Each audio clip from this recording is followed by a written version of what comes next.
Hello बच्चा लोग, कैसे हैं? होप करता हूँ सब लोग फाइन होंगे, मस्त होंगे, टनाटन होंगे। आज बेटा बिजनेस स्टडीज़ का जो पहला चैप्टर है nature and significance of management, बेटा उसका पहला पार्ट मैंने बना दिया है। आज मैं सेकंड पार्ट बना रहा हूँ और इसको बड़ा ध्यान से अपनी कुर्सी की पेटियों बांध के इसको देखिएगा। इंपॉर्टेंट चैप्टर है, कह सकते हो कि पूरा का पूरा ये बेस है चैप्टर, जो कि आगे आपके जितने भी चैप्टर्स हैं उनके बारे में आपको बेसिक जानकारी तो ये चैप्टर दे ही देगा। ठीक है बेटा, देखो तो इंपॉर्टेंस मैंने बता दिया था कि इंपॉर्टेंस क्या होता है, ऑब्जेक्टिव क्या होते हैं मैनेजमेंट के। अब देखो हमको पहले जानना है कि पहला इसमें पूछता है क्या, management versus science. Management versus science बेटा, मैनेजमेंट वर्सेस साइंस मतलब क्या हो गया कि मैनेजमेंट और साइंस के बीच में क्या डिफरेंस आ जाता है। तो देखो क्या है, कई पॉइंट्स हैं जिसमें आपको जानने हैं। पहला पॉइंट कहता है कि systematic scientific knowledge, scientific knowledge. ठीक है बेटा, साइंटिफिक नॉलेज दोनों में क्या होती है बेटा, सॉरी एक में साइंस में क्या होती है बेटा, सिस्टमैटिक साइंटिफिक नॉलेज होती है। ठीक है, इसके साथ जोड़ के रखा है बेस्ड ऑन लॉजिकल ऑब्जर्वेशन। बेटा लॉजिकल ऑब्जर्वेशन कहने का मतलब ये हो गया कि जो भी साइंस में प्रिंसिपल्स तैयार होते हैं बेटा, प्रिंसिपल्स जो भी तुम्हारे साइंस के तैयार होते हैं या थ्योरीज जो साइंस की तैयार होती हैं वो किसके थ्रू आती हैं, वो लॉजिकल ऑब्जर्वेशंस के थ्रू आती हैं। ठीक है, अब अगर न्यूटन ने देखा कि ऊपर से एप्पल गिर रहा है तो वो लॉजिकल ऑब्जर्वेशन है।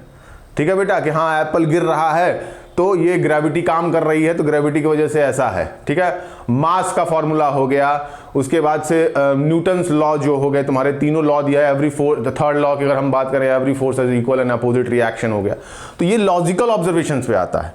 बट मैनेजमेंट में ये अवेलेबल नहीं है बेटा, मैनेजमेंट में ये अवेलेबल नहीं है। मैनेजमेंट में क्यों नहीं अवेलेबल है बेटा, क्योंकि मैनेजमेंट में आप किससे डील कर रहे हैं, ह्यूमन से डील कर रहे हैं। जहां बात होगी इंसान की, इंसान अगर आ गए तो इसका मतलब ये है कि काम खत्म, इसमें कोई लॉजिक नहीं लगेगा। तो अगर जहां आप ह्यूमन में डील कर रहे हैं, ह्यूमन इंसानों में डील कर रहे हैं, तो वहां पे लॉजिकल ऑब्जर्वेशन का काम ही नहीं है बेटा। वहां पे सिर्फ आपको ये देखना है कि काम कराने का तरीका कैसे होगा, और वो आपके पर्सनल एक्सपीरियंस के ही थ्रू आएगा। दूसरा देखो बेटा इसमें दिया है यूनिवर्सल वैलिडिटी। यूनिवर्सल वैलिडिटी कहने का मतलब क्या कि साइंस जो है बेटा, साइंस की जो थ्योरीज होती हैं वो यूनिवर्सली अवेलेबल होती हैं। अगर मैं बोलूं कि न्यूटन का लॉ अगर इंडिया में काम कर रहा है तो वो यूएस में भी काम करेगा, वो फ्रांस में भी काम करेगा, वो आयरलैंड में भी काम करेगा, बट मैनेजमेंट में बेटा नहीं काम करेगा। क्योंकि मैनेजमेंट में आप किससे डील कर रहे हैं, ह्यूमन से डील कर रहे हैं। तो जहां इंसान की बात आ गई, कहने का मतलब यह हो गया कि हर इंसान की एक साइकोलॉजी अलग होती है बेटा, कल्चरल इंप्लीकेशंस अलग होते हैं, कास्ट अलग होती है, रिलीजन अलग होता है, उसका वर्किंग कल्चर अलग होता है। तो कहने का इन द सेंस का मतलब यह हो गया कि इन्वायरमेंट टू इन्वायरमेंट काम करने के तरीके भी अलग अलग होते हैं बेटा। ठीक है, ऑब्वियस सी बात है बेटा कि हम किसी को इस हिसाब से ना डील करें कि वो किस कास्ट से बिलोंग करता है, किस सेक्स से बिलोंग करता है, किस रीजन से बिलोंग करता है, किस देश से बिलोंग करता है। बट आपको काम कराना है तो उनके कल्चरल इंप्लीकेशंस को साथ लेके चलना होगा। बात समझ में आए कि नहीं समझ में आए? आपको ये देखना होगा कि वहाँ का वर्किंग कल्चर कैसा है। जापान में लोग एकदम झक के काम करते हैं, 16-16 घंटा, 17-17 घंटा, 18-18 घंटा, तो देखोगे वहाँ पे सुसाइड रेट जाता है, क्योंकि कैरियर को लेकर बहुत ज़्यादा फोकस्ड है। हमारे यहाँ भी देखोगे कि क्या होता है, काम करते बहुत ज़्यादा है। यूएस वगैरह में नहीं है, 42 घंटे, 40 घंटे, 38 घंटे का ही वर्किंग टाइम है। हमारे यहाँ देखो तो लोग 70-70 घंटे, 80-80 घंटे, 100-100 घंटे काम कर रहे हैं और वेजेस कम है। तो कहने का क्या मतलब है बेटा कि यूनिवर्सल वैलिडिटी हमारे यहाँ नहीं होती है। तीसरा देखो बेटा, तीसरे पॉइंट में अगर हम बात करें तो systematic body of knowledge. Systematic body of knowledge, systematic body of knowledge. ठीक है बेटा, देखो ये अवेलेबल भी है और ये अवेलेबल नहीं भी है। साइंस और मैनेजमेंट में ये दोनों ही, साइंस में तो भाई जरूरी है कि आपको एक पूरी की पूरी नॉलेज होनी चाहिए, ये तो एकदम नेसेसरी है।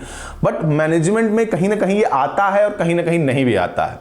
एक 10 साल का लड़का, 12 साल का लड़का, 15 साल का लड़का पेन एंड पार्सल करके एक कंपनी तैयार करता है, तो उसने क्या पढ़ाई की?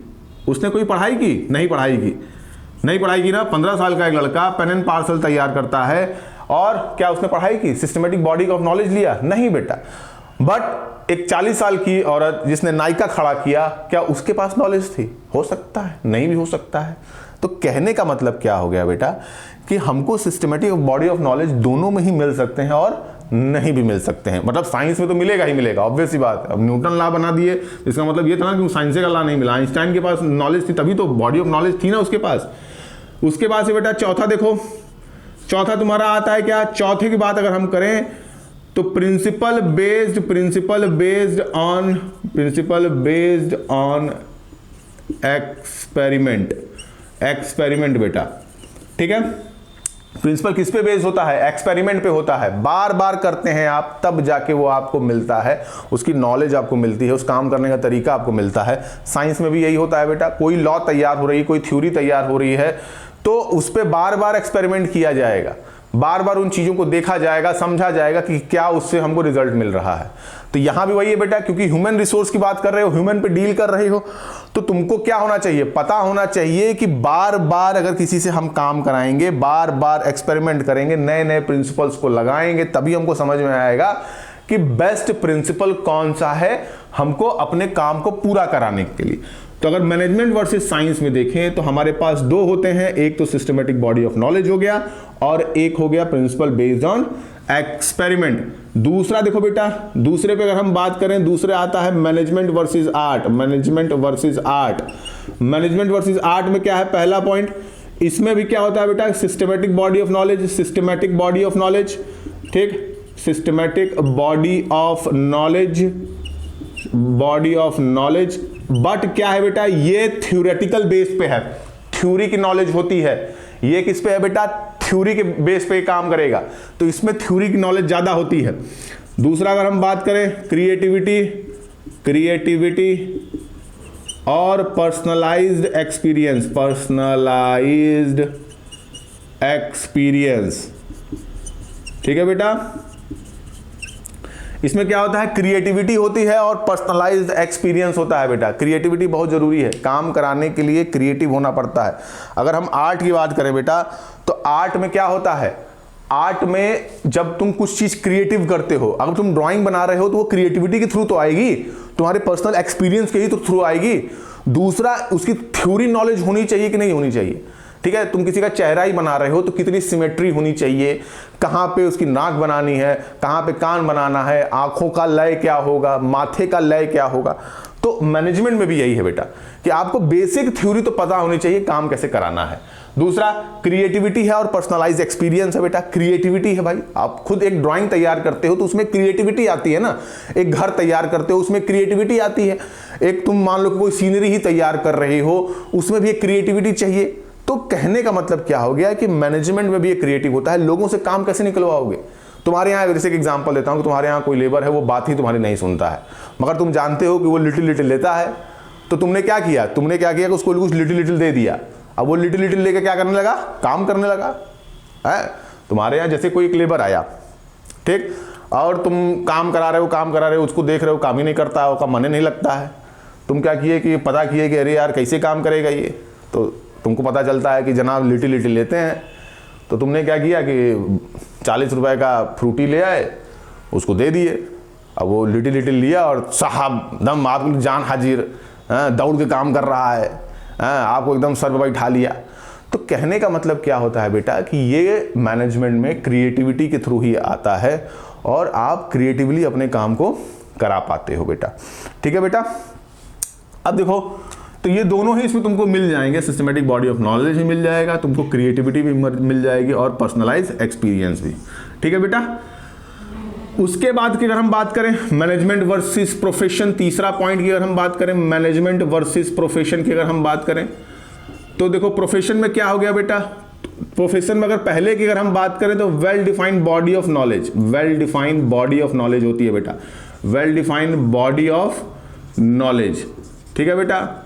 अगर प्रोफेशन क्या होता है? प्रोफेशन का मतलब कि जिसके लिए आप प्रोफेशनल डिग्री लेते हो बेटा, मेडिकल हो गया, लॉ हो गया, सीए हो गया, सीएस हो गया, तो इसके लिए क्या करते हो? इसके लिए कोई तुम जब एक प्रोफेशनल डिग्री लेते हो तो मैनेजमेंट में भी well defined body of knowledge की कोई जरूरत नहीं है, ठीक ठीक है, एक 40 साल का व्यक्ति भी काम कर सकता है, एक 10 साल का भी व्यक्ति काम कर सकता है, एक 15 साल का भी व्यक्ति काम कर सकता है, बट आपको एक बेसिक जानकारी होनी चाहिए, एक सिस्टमेटिक बॉडी होनी चाहिए, मतलब एक तरीका पता होना चाहिए काम कैसे कराना है और वेल डिफाइंड। अगर भाई ठीक है तुम MBA कर लो तो बहुत अच्छी बात है यार, बट ये भी तुमको अगर प्रोफेशन, अगर हम मैनेजमेंट की बात करें तो ये भी मिला जुला है कि हाँ मिलेगा और नहीं भी मिलेगा। ठीक है, अगर तुमको काम चालू करना है, तुमको कोई धंधा करना है, तो तुम क्या पहले डिग्री लेके आओगे? एक चाय वाला धंधा करता है, क्या वो डिग्री लेके आया?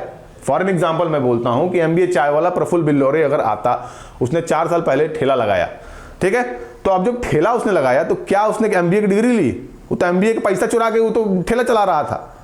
तो कहने का मतलब क्या हो गया कि इसमें कोई जरूरी नहीं है कि well defined body of knowledge हो, बट अगर है आपके पास तो वेल एंड गुड है।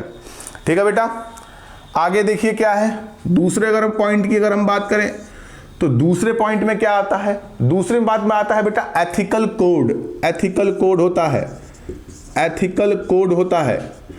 एथिकल कोड का मतलब क्या हो गया भाई? देखो, अगर कोई एक डॉक्टर है तो वो एथिकली ये सोचता है कि मैं हो सके जितने लोगों को बचा सकूं और किसी भी गरीब को लूटूं ना, उनको दुख ना दूं, जितना कोशिश करूं किसी की जान बचा सकूं। लॉयर का भी होता है कि किसी मतलब कि जो मुलजिम है उसी को सिर्फ सजा मिले, जो मुलजिम नहीं है, जो कोई बुरा काम नहीं किया है उसको सजा ना मिले। बट एक एथिकल कोड होता है काम करने के लिए।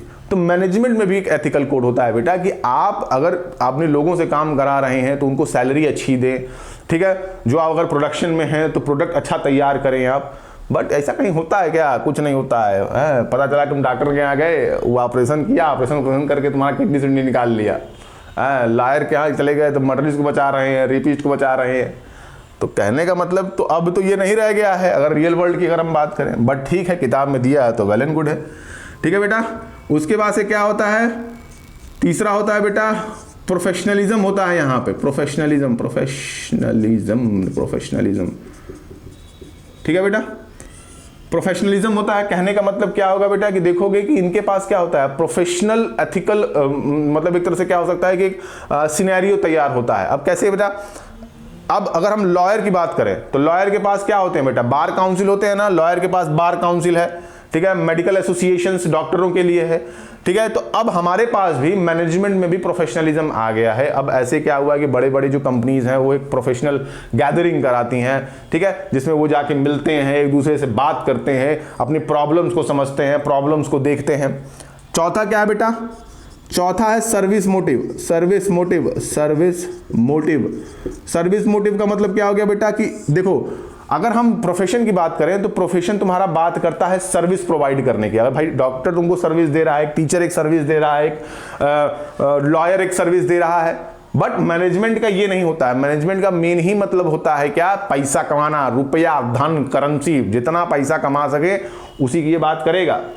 भाई तुम धंधा खोल के बैठे हो, ऐसा थोड़ा ना कहे चलो ठीक है लोगों की मदद करेंगे हम, इसके लिए तो बैठे नहीं हो तुम खोले ही हो कि तुमको धंधा करना है, कि तुमको पैसा कमाना है। तो सर्विस मोटिव होती है बेटा। तो ये 4 पॉइंट है, well defined body of knowledge, ethical code, professionalism और सर्विस मोटिव। एक और पॉइंट ऐड कर लो जिसमें कहते हैं रिस्ट्रिक्टेड एंट्री बेटा। रिस्ट्रिक्टेड एंट्री, रिस्ट्रिक्टेड एंट्री बेटा। रिस्ट्रिक्टेड एंट्री का मतलब क्या होता है? अब ये बताओ, कोई डॉक्टर लायर बन जाएगा और लायर डॉक्टर बन जाएगा? तुम हॉस्पिटल में गए, लायर तुम्हारा पेट फाड़ रहा है, आओ तुम्हारा ऑपरेशन करते रहे यहीं पे, पता चला किडनी मुंह में आ जाएगी।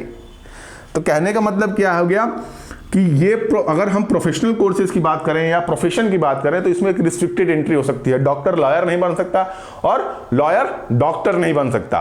तो मतलब एक्सेप्शन है, कुछ लोग भाई डॉक्टरी करके लायरी कर ले रहे हैं, लायरी करके डॉक्टरी कर ले रहे हैं, वो बात की बात है। बट मेन वर्ड में ये रिस्ट्रिक्टेड एंट्री होती है। कहने का मतलब कि अगर प्रोफेशनलिज्म की अगर हम बात करें, प्रोफेशन की बात करें, तो प्रोफेशन में एंट्री रिस्ट्रिक्टेड होती है। डॉक्टर लॉयर नहीं बन सकता, लॉयर डॉक्टर नहीं बन सकता। बट मैनेजमेंट में ये मिलता है, मैनेजमेंट ये मिलता है बेटा। मैनेजमेंट में कोई रिस्ट्रिक्टेड एंट्री नहीं होती है, जिसको जो मन करे कभी भी दुकान खोल सकता है, ठीक है। आपके पिताजी IAS क्यों ना हो, ठीक है, PCS क्यों ना हो, वो चाय का दुकान खोल सकते हैं, हाँ, वो मोबाइल की दुकान खोल सकते हैं, उसमें कोई इसी एंट्री नहीं है, ठीक है। कोई फॉरेन से आता है, समोसा बेच रहा है, ठीक है, लोग चाय बेच रहे हैं, लोग गुटखा बेच रहे हैं, बोलो जुबा केसरी है, खाने मत लगना तुम लोग। तो देखो बेटा, इन तीनों में ही क्या होता है, इन तीनों में ही क्या होता है, कौन कौन सी है, देखो बेटा क्या क्या उपलब्ध मिलेगा तुमको, कहाँ कहाँ। अगर हम मैनेजमेंट और साइंस की अगर बात करें तो हमको सिस्टमैटिक बॉडी ऑफ नॉलेज मिल जाती है, उसके बाद से प्रिंसिपल बेस्ड ऑन एक्सपीरियंस मिल जाता है। इसमें तुमको तीनों ही मिल जाएगा, पर्सनलाइज एक्सपीरियंस की बात होगी, क्रिएटिविटी की बात होगी, सिस्टमैटिक बॉडी ऑफ नॉलेज होगा। इसमें well define of body of knowledge को तुम जोड़ सकते हो, एथिकल कोड है ही, प्रोफेशनलिज्म अब ऐड हो ही गया, सर्विस मोटिव है नहीं, और रिस्ट्रिक्टेड एंट्री का कोई मतलब नहीं है। ठीक है, तो इसको स्क्रीनशॉट ले लो, देख लो, समझ लो, जान लो, पहचान लो, बाकी इसके आगे चलते हैं बेटा। चलो बेटा, अब दूसरे पॉइंट्स पे आते हैं। दूसरा पॉइंट अब बात कर रहा है बेटा कि कितने लेवल ऑफ मैनेजमेंट होते हैं, कितने लेवल ऑफ मैनेजमेंट होते हैं बेटा। तो देखो लेवल ऑफ मैनेजमेंट की अगर हम बात करें, लेवल ऑफ मैनेजमेंट की अगर हम बात करें बेटा, तो 3 लेवल होते हैं बेटा। पहला होता है टॉप, दूसरा होता है मिडिल, ठीक है, और तीसरा होता है लोअर लेवल। ठीक है, ये 3 लेवल होते हैं, इन्हीं 3 लेवल पे कोई भी ऑर्गेनाइजेशन काम करती है। तो नाम से ही समझ में आ रहा है, टॉप का मतलब पापा जी, मतलब कि एकदम ऊपर वाला मामला चल रहा है, सीईओ, जनरल मैनेजर, पता नहीं क्या क्या, सीईओ हो गया, एसएफओ हो गया, सीएफओ हो गया, मैनेजिंग डायरेक्टर हो गया। अगर हम मिडिल लेवल की बात करें तो मिडिल लेवल में कौन कौन आ जाएगा, मिडिल लेवल में मैनेजर आ जाएंगे, प्रोडक्शन मैनेजर आ जाएंगे, प्लांट सुपरिटेंडेंट आ जाएंगे। ठीक है, इसमें कौन आ गया, सुपरवाइजर आ गया, मेजर सुपरवाइजर आ गया, लोअर सुपरवाइजर आ गए, तो ये सब तीनों आते हैं। अब देखो लेवल ऑफ मैनेजमेंट की बात करें तो टॉप लेवल का काम क्या होता है। टॉप लेवल का पहला काम होता है बेटा कि ऑर्गेनाइज कराना। क्या करना, ऑर्गेनाइज कराना। ठीक है, पहला पॉइंट ऑर्गेनाइज कराना। दूसरा काम क्या होता है, सर्वाइवल देखना। तीसरा काम क्या होता है, तीसरा काम क्या होता है, प्लानिंग करना। ठीक है, चौथा काम क्या होता है बेटा, चौथा काम होता है liaison with the outer world. देखो टॉप लेवल पे नाम आ गया, टॉप लेवल का मतलब ही क्या हो गया बेटा कि उसका काम ही यही है कि चीजों को ऐसे तरीके से ऑर्गेनाइज करे कि वो तुम्हारे पूरे के पूरे बिजनेस को चला सके। टॉप लेवल का काम ही यही होता है कि बिजनेस को ऊंचाइयों तक लेके जाना बेटा। अब उसके लिए चाहे कोई भी हुक एंड क्रुक है वो इस्तेमाल करेगा ही करेगा। बात समझ में आए कि नहीं समझ में आए? जैसे मैं एग्जांपल देता हूं कि स्टारबक्स जब आया था तो स्टारबक्स के कोई भी सामान लिया नहीं करते थे, लोगों को पता ही नहीं था कि स्टारबक्स के चाय कैसे ली जाएगी। तो फिर क्या हुआ बेटा, उन्होंने क्या किया कि उन्होंने मार्केटिंग स्ट्रैटेजी ये तैयार की कि वो अपने कप्स को डस्टबिनों में फेंकना चालू कर दिया, जहाँ पे मतलब डस्टबिन वगैरह होते हैं वहाँ पे वो फेंकना चालू कर दिए। ठीक है, तो इससे क्या हो गया कि लोगों को लगने लगा कि अरे यार ये कौन सा सामान है जो इतना कूड़ों में फेंका रहता है। ठीक है, तो एक मार्केटिंग स्ट्रैटेजी थी बेटा, तो वो टॉप लेवल के ही लोगों ने तो डिसाइड किया होगा, देखा होगा। ऐसा तो है नहीं कि लोअर लेवल या मिडिल लेवल के लोगों ने डिसीजन ले लिया और काम हो गया। ठीक है बेटा, दूसरा फाइनेंशियल स्टेबिलिटी के बारे में भी यही ध्यान रखते हैं, पैसा कहाँ से आएगा, फाइनेंशियल क्राइटेरिया यही डिसाइड करते हैं कि कहाँ से पैसा आएगा। ठीक है बेटा, सर्वाइवल ऑफ द ऑर्गेनाइजेशन, अपने ऑर्गेनाइजेशन को कैसे सर्वाइव में रखना है, सर्वाइव मतलब कि बचा के रखना है, क्योंकि मार्केट में कंपटीशन बहुत ज़्यादा है। तो मार्केट में अगर कंपटीशन बहुत ज़्यादा है तो टॉप लेवल का ही तो काम होता है कि अपने बिजनेस को बचा सके। कैसे बचाएगा वो, तो वो उसके बारे में सोचते हैं, चीज़ों की प्लानिंग करते हैं, आगे बिजनेस का क्या प्लान है। अब जैसे मैं बोलूँ कि टाटा हो गया या महिंद्रा हो गया या जो भी हमारे यहाँ कार कंपनियां हैं, तो उन्होंने देख रहे हैं कि हम इलेक्ट्रिक कारों की तरफ बढ़ रहे हैं, तो वो क्या कर रही हैं, अपनी गाड़ियों को इलेक्ट्रीफाइड कर रही हैं, इलेक्ट्रिक गाड़ियां लॉन्च कर रही हैं। तो कहने का मतलब कि ये जो डिसीजन है बेटा ये किसने लिया होगा, ऊपर बैठे टॉप लेवल ने दिया होगा। ठीक है, मिडिल लेवल का तो काम नहीं है। ठीक है, तो ये जो प्लानिंग होती है हमारी, ये ऑर्गेनाइजिंग, चीज़ों को ऑर्गेनाइज करना, उसके बाद से फाइनेंशियल स्टेबिलिटीज को देखना, ऑर्गेनाइजेशन के सर्वाइवल को देखना, दूसरा अपने बिजनेस को आउटर वर्ल्ड से भी जोड़ना, ये काम किसका होता है, टॉप लेवल का होता है। मिडिल लेवल की अगर हम बात करें तो मिडिल लेवल क्या होता है भैया, ये इंप्लीमेंट करते हैं जो भी प्लान होगा, इंप्लीमेंटेशन ऑफ अ प्लान बेटा। प्लान को क्या करते हैं, इंप्लीमेंट करते हैं। दूसरा क्या करते हैं, रिक्रूटमेंट करते हैं, रिक्रूटमेंट। ठीक है, उसके बाद से जो ऑर्गेनाइजेशन के टॉप लेवल ने जो बातें कही हैं उन चीजों को ऑर्गेनाइज करते हैं, organising the resources. Top level ने कह दिया उसको करना है, उसके बाद से मोटिवेशन टू एम्प्लॉइज को मोटिवेट करना इनका ही काम होता है। ठीक है बेटा, तो मिडिल लेवल का काम क्या होता है बेटा? मिडिल लेवल का काम यही होता है कि टॉप लेवल से जो बातें आ रही हैं, टॉप लेवल ने कह दिया कि हमारे ऑर्गेनाइजेशन, मान लो कि कोई तुम बिस्किट बनाते हो, ठीक है बेटा, तो तुम बिस्किट बनाते हो, तुम्हारे लेबर ने क्या किया कि तुमने अपने लेबरों से कह दिया, या तुम्हारे मैनेजर थे, मैनेजर से तुमने कह दिया कि इस बार क्या होगा कि हम 1 लाख यूनिट तैयार करेंगे। ठीक है, तो अब मैनेजर का काम क्या है कि वो कोशिश करेगा कि वो 1 लाख यूनिट को कैसे ना कैसे तैयार करा ले, क्योंकि टॉप लेवल यानी तुमने कह दिया कि मुझे इस साल 1 लाख यूनिट्स बेचनी है, तो मैनेजर का काम क्या है? उसको पूरी तरीके से तैयार कराना, यानी जो भी प्लान तुमने बनाए थे उसको वो इंप्लीमेंट करेगा। दूसरा, रिक्रूट करेगा। तुम्हारा बड़ा बिजनेस है, तुम ऐसा थोड़ा ना जब घूम घूम जाओगे रिक्रूटमेंट करने। छोटे बिजनेस में तो मान लो चलो चलता भी है कि टॉप लेवल ही काम कर रहा है रिक्रूटमेंट का। अगर एक बड़ा बिजनेस है तो उसमें क्या होगा? उसमें रिक्रूटमेंट मैनेजर ही तो करेगा, प्लांट सुपरिटेंडेंट ही तो करेगा। प्लांट में कितने लोगों की जरूरत है, क्या क्या काम कराने हैं, ये प्लांट सुपरिटेंडेंट को पता है। ठीक है, अब जैसे रतन टाटा जी क्या कर रहे हैं कि हर एम्प्लॉय को क्या करा रहे हैं, वो खुद ही अपना काम कराएंगे क्या कि नहीं चलो ठीक है सबका इंटरव्यू हम लेंगे। 2.5-3 लाख लोग काम कर रहे हैं, तो इसका मतलब ये थोड़ी ना होगा कि रिक्रूटमेंट वो खुद जाकर करेंगे रतन टाटा जी। उसके बाद से ऑर्गेनाइजिंग ऑफ रिसोर्सेज, जो भी रॉ मटेरियल की आवश्यकता है, जो भी चीजों की आवश्यकता है, मशीनरी की आवश्यकता है, ये कौन करेगा? ये मिडिल लेवल के लोग करेंगे। उसके बाद से एम्प्लॉय को मोटिवेट करना है। HRM वाला जो काम होता है, जो HR वाला काम हो गया, ह्यूमन रिसोर्स मैनेजमेंट वाले जो आजकल कंपनियों में घूमते हैं बेटा, वो किसका काम करेगा भैया? वो मोटिवेट करते हैं एम्प्लॉय को। अब आता है बेटा लोअर लेवल। तो लोअर लेवल की अगर हम बात करें तो लोअर लेवल में क्या आ जाएगा बेटा? लोअर लेवल का देखो सीधा सीधा काम होता है कि कामों को करना। ठीक है, जो भी हमको ऑर्गेनाइजेशन से ऊपर से जो भी हमको मिला है काम करने के लिए उसको हम पूरा करें। ठीक है, ऑब्जेक्टिव्स को कंप्लीट करें, कंप्लीट दी ऑब्जेक्टिव्स। बात समझ में आया कि नहीं समझ में आया? ठीक है, better working condition, create better working condition.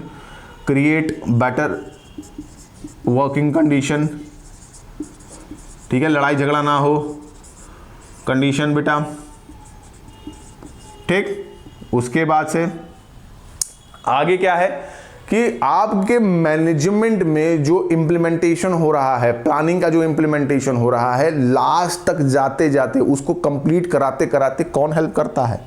Lower level help करता है। बात समझ में आई कि नहीं समझ में आई? तो लोअर लेवल का बेसिक काम यही है कि जो हमको लास्ट में जो ऑर्डर मिल जाए उस ऑर्डर को हम कंप्लीट करें, हम अपने ऑब्जेक्टिव्स को पूरा करें, एक अच्छा इन्वायरमेंट क्रिएट करके रखें। ठीक है बेटा, इसको यहां देख लो, इसके स्क्रीनशॉट ले लो।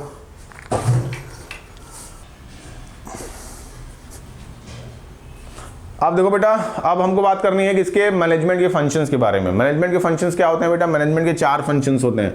पहला तुम्हारा क्या दिया बेटा? प्लानिंग दिया है, प्लानिंग करना। दूसरा दिया हुआ है ऑर्गेनाइजिंग। ठीक है, तीसरा दिया हुआ है स्टाफिंग। चौथा दिया हुआ है planning, organising, staffing, directing. And 5वां दिया हुआ है बेटा कंट्रोलिंग। ठीक है बेटा, ये तुम्हारे कुल मिला के 5 पॉइंट दिए हुए हैं, इनको समझना है।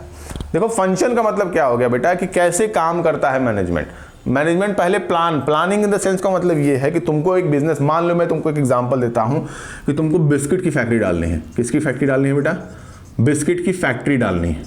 ठीक है, एग्जांपल लेता हूं कि तुमको एक बिस्किट की फैक्ट्री डालनी है।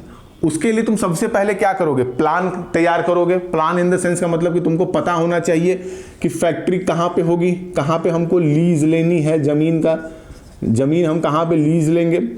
उसके बाद से ये पता करोगे, मार्केट की स्ट्रैटेजी के बारे में देखोगे। पहले ये देखोगे कि फैक्ट्री में कॉस्ट कितनी लगेगी हमारी। ठीक है बेटा, कितने एम्प्लॉइज की जरूरत पड़ेगी, मार्केट में हम कहाँ स्टैंड कर रहे हैं ये हमको देखना है। तो प्लानिंग में उस पूरे के पूरे प्रोसेस को तुमने क्या किया? डिसाइड कर लिया। ठीक है बेटा, अब क्या करोगे? ऑर्गेनाइज करोगे। ये जो भी तुमने प्लान किया था इन सभी को क्या करोगे? ऑर्गेनाइज, एक जगह इकट्ठा करोगे। ठीक है बेटा, ऑर्गेनाइज कर लिया। अब तुम सारे सामान को जब एक जगह ले आए तो उनको क्या करोगे, स्टाफिंग, मतलब कि इसको करने के लिए तुमको क्या चाहिए, स्टाफ चाहिए। तब इसके लिए तुम क्या करोगे, रिक्रूटमेंट करोगे, रिक्रूटमेंट करोगे, रिक्रूटमेंट करोगे बेटा, ठीक है बेटा। सिलेक्शन करोगे, सिलेक्शन करोगे, सिलेक्शन करोगे किसका, एम्प्लॉइज का, एम्प्लॉइज का, ठीक है, एम्प्लॉइज का। अब स्टाफिंग हो गई तो इनको तुम उस काम करने के लिए, काम कराने के लिए क्या करोगे, एक दिशा दोगे ना, तुम्हारा एक ऑब्जेक्टिव होगा बेटा, तुम्हारा क्या होगा, एक ऑब्जेक्टिव होगा, उस ऑब्जेक्टिव को पूरा करना होगा, तो उस ऑब्जेक्टिव की तरफ ले जाना होगा। यानी तुमको क्या करना होगा, तुम यहां पे हो, तुम्हारा ऑब्जेक्टिव यहां पे है, तो स्टाफिंग, तुमने स्टाफ को तो बना दिया, तुमने लोगों को नौकरी दे दी, तुम लोगों से ये भी कह दिया कि चलो ठीक है तुम्हारा प्लान क्या है, तुमने सारे सामान को भी जोड़ा, मतलब इकट्ठा कर लिया, और उसको करने के लिए तुमने स्टाफिंग भी कर ली, मतलब रिक्रूटमेंट भी कर लिया। तो अब तुम्हारे ऑब्जेक्टिव की तरफ तुम डायरेक्ट करोगे उनको कि भैया कि हमको ये पाना है, हम यहां पे हैं, हमको यहां तक जाना है, तो तुम क्या करोगे, उनको डायरेक्ट करोगे एक ऑब्जेक्टिव की तरफ, अपने ऑर्गेनाइजेशन के गोल की तरफ उनको लेके जाओगे। जब वो बढ़ रहे थे तो उनको बस वो डाइवर्ट ना हो, अलग अलग जगह निकल ना जाए, तो उनको एक जगह समेट के रखोगे, उसी को कहते हैं बेटा कंट्रोलिंग। बात समझ में आई बेटा? पहले आप कहाँ पे हैं, कहाँ पहुँचना है, वो प्लानिंग में डिसाइड करते हैं। जो भी चीज़ें उस काम से रिलेटेड हैं उनको ऑर्गेनाइज करते हैं। उस काम को करने के लिए आपको स्टाफ की ज़रूरत पड़ती है। उस स्टाफ को आप अपने ऑर्गेनाइजेशनल ऑब्जेक्टिव की तरफ लेके जाते हैं, और जब वो चल रहे हैं, काम कर रहे हैं, तो आप उनको बस इतना देखते हैं कि वो भटके ना। तो ये आपका हो गया क्या बेटा, फंक्शन हो गए मैनेजमेंट के। इसी में एक पॉइंट है तुमको याद रखना होगा, एक देखो कोऑर्डिनेशन और कोऑपरेशन। कोऑर्डिनेशन, कोऑर्डिनेशन, और इसी के साथ एक पॉइंट तुमको मिल जाएगा कोऑपरेशन, ठीक है बेटा। एक यही पॉइंट के साथ तुमको मिल जाएगा कोऑर्डिनेशन एंड कोऑपरेशन। देखो कोऑर्डिनेशन का मतलब क्या होता है बेटा, कोऑर्डिनेशन का मतलब हो गया कि अगर हम किसी चीज को करने जाते हैं तो वो वन बाय वन होने लगे। कहने का मतलब क्या हो गया बेटा, कि तुम घर में सुबह उठते हो, स्कूल जाते हो, मम्मी तुरंत नाश्ता ला के दे देती हैं, तुम स्कूल पहुंचते हो, वहाँ टिफिन खाते हो, घर आते हो, तुरंत तुमको फिर मम्मी खाना दे देती हैं, तुम कपड़ा उतारते हो, फिर तुम क्या करते हो, तुम्हारे सर आ जाते हैं, कोचिंग जाते हो, कोचिंग नहीं भी जाते हो, फिर खेलने जाते हो, फिर आते हो, फिर किताबें खोल के पढ़ते हो। तो सारा चीज़ एक कोऑर्डिनेटेड तरीके से हो रहा है। तो ऑर्गेनाइजेशन में भी कोऑर्डिनेशन बहुत जरूरी है। मतलब कि आप कोई काम कर रहे हैं, उसके बाद फट से दूसरा काम उसके साथ अलाइंड हो जाना चाहिए, ठीक है, टाइम नहीं लगना चाहिए। अब जैसे मान लो कि तुम सुबह उठते हो तो तुमको ड्रेस ना मिले, तुम्हारी मम्मी सो ही रहे हैं, ठीक, तो कोऑर्डिनेशन बिगड़ गया। या तुम्हारे पापा सोए रहे हैं, तुम्हारे पापा सो जाए, तुम स्कूल ना जा पाओ, तुम गाड़ी से जाते हो, तुम स्कूल ना जा पाओ, तुम्हारा ड्राइवर नहीं आया, ठीक है, तुम्हारी साइकिल खराब हो गई, ठीक। तो ये कोऑर्डिनेशन मतलब कि एक स्टेप के बाद जब दूसरा काम हमको करना हो तो वो अलाइंड होना चाहिए, वन बाय वन वो सारी चीजें होनी चाहिए, उसको हम कहते हैं बेटा कोऑर्डिनेशन, ठीक है। अब आता है कोऑपरेशन। कोऑपरेशन का मतलब हो गया म्यूचुअल अंडरस्टैंडिंग, ठीक है। अब जैसे तुम स्कूल में जाते हो, कहते हो यार मेरा होमवर्क कंप्लीट नहीं है, मेरा होमवर्क कंप्लीट कर देना है दोस्त, वो करके दे दिया, वो कोऑपरेशन है। एम्प्लॉय के बीच में कोऑपरेशन होता है बेटा। कोई एम्प्लॉय काम करने नहीं आया, उसने कह दिया कह रहे भाई देख लेना, तो वो कहेगा चलो ठीक है यार हम देख लेंगे, तो ये हो गया कोऑपरेशन बेटा, ठीक है। तो कोऑर्डिनेशन का मतलब हो गया कि स्टेप बाय स्टेप तुम अपने ऑर्गेनाइजेशंस के काम को करते हो जो कि अलाइंड रहते हैं वन बाय वन होने के लिए। कोऑपरेशन में म्यूचुअल अंडरस्टैंडिंग होती है किसी काम को करने के लिए। तो दोनों में अंतर यही है बेटा, ठीक है। यहां पे ये आपका चैप्टर कंप्लीट हो जाता है, और कोशिश करता हूं कि आपको अच्छा लगा हो, और थोड़ा सा मेहनत करिए, पढ़ाई लिखाई करिए, ठीक है बेटा। इसके अगर नोट्स की कोई ज़रूरत नहीं है, नोट्स जो भी नोट्स की ज़रूरत वगैरह होगी वो मैं खुद वीडियो में बता दूंगा। और इसको कंप्लीट हो गया चैप्टर, एक बार अपने बुक के साथ कोई भी बुक ले लीजिए, उसको देख लीजिए, समझ लीजिए। बाकी अगर आपको वीडियो अच्छा लगा हो तो लाइक करो, शेयर करो, सब्सक्राइब करो, और अपने दोस्तों के साथ इसको मतलब बांटो यार, थोड़ा सा मोहब्बत बने हमारे और आपके बीच में। चलो बेटा, बाय।